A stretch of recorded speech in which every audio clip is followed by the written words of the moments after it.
Lorsque Jean-Pierre Riot va faire ses courses, il lui arrive de payer avec une monnaie parallèle, la monnaie CO2. Pour comprendre, petit retour en arrière. Tout commence avec l'alimentation de ses vaches, car Jean-Pierre Riot est producteur de lait. Ici, pas de blé ou de soja pour les animaux, mais un tout autre type de nourriture. Les vaches ont des concentrés en complémentation justement qui sont à base de beaucoup de lin et de lupin et de févrole, plus un peu de céréales et d'amidon. En nourrissant ses 65 vaches laitières avec ce concentré, le jeune agriculteur fait un geste pour la planète.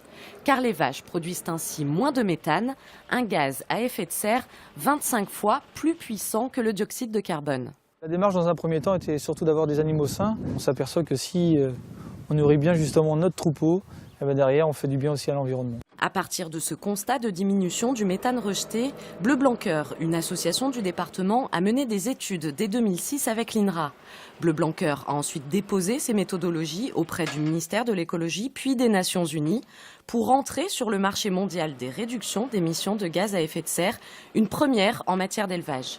C'est-à-dire que l'on va pouvoir valoriser, monétariser nos réductions d'émissions de CO2 sur le marché carbone.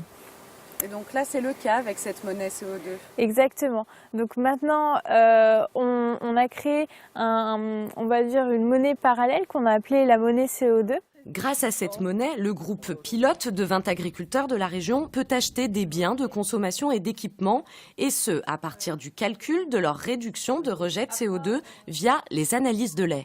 J'ai des résultats sur mon profil de lait qui me déterminent une quantité en méthane, qui est aujourd'hui de 2,59 tonnes, ce qui correspond à peu près à 54 tonnes de CO2 qui ne sont pas rejetées dans l'atmosphère. Ce qui équivaut à une économie pour la planète de près de 790 000 km en voiture non parcourus.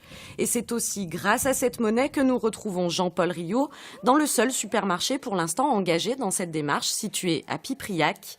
L'association Bleu Blanc Cœur, quant à elle, espère étendre la monnaie CO2 à plus de 500 éleveurs dans toute la France.